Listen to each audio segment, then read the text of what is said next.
Okay.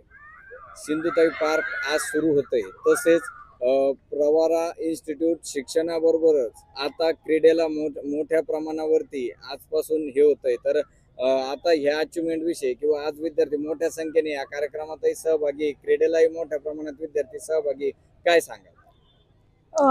पहिलं तर Sindhutai Vikhe Patil park हा आम्ही 2019 मध्ये चालू केला होता सगळ्या ग्रामस्थांसाठी. आज परत 1 ऑगस्ट म्हणजे सिंधुताई विखे पाटलांची आज जयंती आहे आणि त्या निमित्ताने प्रवारा स्पोर्ट्स अकॅडमीची आज संकल्पना घेऊन आम्ही याच्यात ओपनिंग केली.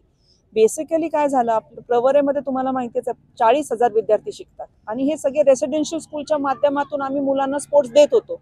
पण मला एक जे जाणवलं की डे स्कॉलर जे आहेत लोणी आसपासच्या परिसरातील लोक, त्यांच्याकडे स्पोर्ट्स किंवा स्पोर्ट्स ग्राउंड, स्पोर्ट्स कोचेस आम्ही त्यांना देऊ शकत नव्हतो.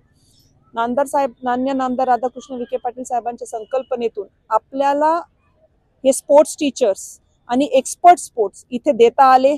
खो खो असू दे, कबड्डी असू दे, बास्केटबॉल, व्हॉलीबॉल आणि ॲथलेटिक्स आणि तायक्वांडो हे खेळचे प्रशिक्षण आपण संध्याकाळी 4 ते 6 गावातल्या आणि लोणी परिसरातल्या सगळ्या विद्यार्थ्यांसाठी सुरू व्हावं. कारण अभ्यासाच्या पलीकडे खेळाला सुद्धा तेवढंच महत्त्व दिलं पाहिजे, या हेतूने खरी ही अकॅडमी सुरू केली. आणि आज मला आनंद वाटेल की याला खूप चांगला प्रतिसाद गावकऱ्यांनी दिलेला आहे.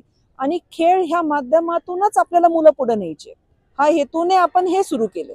म्हणजे प्रवरेत जे शिकतात त्यांना तर ही संधी आहेच, पण प्रवरेत जे शिकत नाहीयेत आणि बाकी गावात जे मुलं वेगळ्या ठिकाणी शिकतात त्यांना सुद्धा याच्यात आपण एंट्री आहे याच्यासाठी. किती विद्यार्थ्यांनी आतापर्यंत प्रवेश घेतलाय? आतापर्यंत एक 20 ते 25 मुलं आहेत ज्यांचं रजिस्ट्रेशन झालेलं आहे आणि आपले रोज 100 ते 150 मुलं रोज येतात तिथे प्रशिक्षण घेण्यासाठी. सो हे मिक्स बोर्डिंग आणि डे स्कॉलर्स सध्या एकत्र आपण आहेत. जसे जसे मुलं वाढतील तसे तसे रेसिडेन्शियल स्कूल्सला परत जाऊन एक्सपर्ट मुलं आणि नवीन मुलं यांच्यातून कॉम्बिनेशन होऊन चांगले खेळाडू अजून घडतील.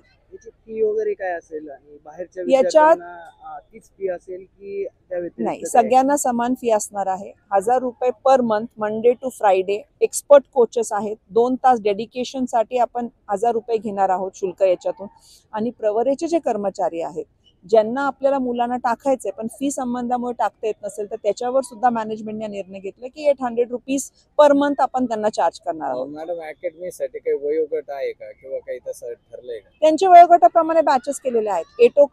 8 years to 10 years, 10 years to 12 years या पद्धतीने 6 वर्षांचे मुलंही सुद्धा कालपासून एनरोल झालेले आहेत. तो 6 to 8, 8 to 10, 10 to 12 या पद्धतीने आपण वयोगट केलेला आहे.